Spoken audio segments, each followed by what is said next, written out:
రోజు ఎమ్మెల్యే అయిన తర్వాత భీమాస్ ప్యారడైస్ తిరుపతికి రావాలని చెప్పి కోరగా నేను ఎమ్మెల్యే గారు ఏదో అర్జెంటుగా రమ్మంటా ఉన్నాడని చెప్పి నేను కార్ బుక్ చేసుకొని అక్కడికి వెళ్ళడం జరిగింది. రూమ్ నెంబర్ 109 జూలై 6వ తారీఖు రోజు నేను అక్కడికి వెళ్ళడం జరిగింది. అక్కడ ఎవరూ లేదు, ప్రశాంతంగా ఉండింది. ఎమ్మెల్యే గారు మాత్రమే రూమ్లో ఉన్నారు. నేను వెంటనే రూమ్లోకి వెళ్ళడం నా పైన బలాత్కారానికి పాల్పడిన తర్వాత నేను అతనికి లొంగిపోవడం జరిగింది.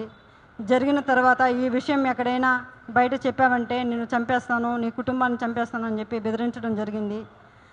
అందువల్ల నేను ఎవరికి చెప్పుకోకుండా నేను సైలెంట్గా ఉండిపోయాను. మళ్ళీ ఇంకొకసారి ఫోన్ చేసి నువ్వు కానీ రాలేదంటే నేను మళ్ళీ నీ కుటుంబాన్ని, నీ భర్తని చంపేస్తానని చెప్పి నన్ను బెదిరించడం జరిగింది. బెదిరించడం ద్వారా నేను మళ్ళీ అక్కడికి భీమాస్ ప్యారడైస్కి వెళ్ళడం జరిగింది. వెళ్ళిన తర్వాత నేను పూర్తిగా ఆయన్ని అవాయిడ్ చేస్తూ వచ్చాను.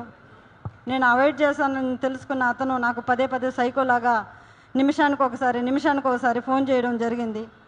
అది గుర్తించిన నా భర్త, ఎమ్మెల్యే నీకు ఎందుకైతే ఇన్నిసార్లు కాల్ చేస్తున్నాడని చెప్పి నా మొబైల్ ఇంచేసి నన్ను కొట్టడం, నన్ను బెదిరించడం చాలా చేశాడు. చేసిన తర్వాత నేను ఆ బాధను భరించలేకుండా నాకు జరిగిన బాధని నేను ఆయనతో వివరించడం జరిగింది. వివరించినప్పుడు నా భర్త ఇలానే నీకే జరిగిందా, చాలామందికి జరిగిందా అన్నప్పుడు చాలా మహిళలు, గవర్నమెంట్ ఎంప్లాయీస్ కూడా ఉన్నారు, ఇందులో మహిళలు చాలామంది బలైపోతున్నారు చెప్పాను. నేను చెప్పినప్పుడు ఆయన సూచించాడు నన్ను, ఈ చాలామంది మహిళల్ని కాపాడుకొని మనం బ్రతకాలి, మనం కాపాడుకోవాలని చెప్పి ఆయన నాకు ఒక పెన్ కెమెరాని అరేంజ్ చేసి ఇవ్వడం జరిగింది.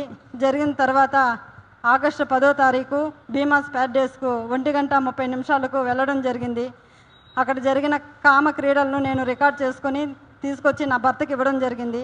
అటు తర్వాత నేను మంగళగిరి పార్టీ ఆఫీస్ గారికి, పెద్దబాబు గారికి, చిన్నబాబు గారికి ఇద్దరికి నేను తెలియజేయడం జరిగింది.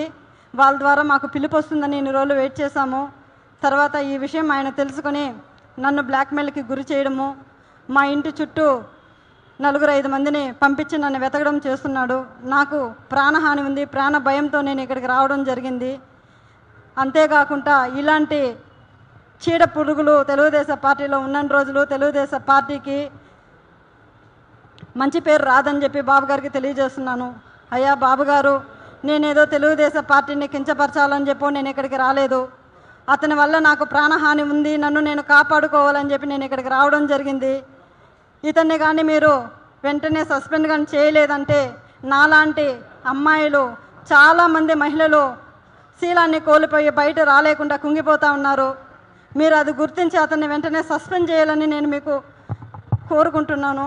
అంతేగాక మీరు కానీ సస్పెండ్ చేయలేదు, నేను, నా భర్త, నా పిల్లలు ఆత్మహత్య చేసుకొని చనిపోతాము మంగళగిరి పార్టీ ఆఫీస్ ఎదురుగా అని చెప్పి నేను మిమ్మల్ని కోరుకుంటున్నాను.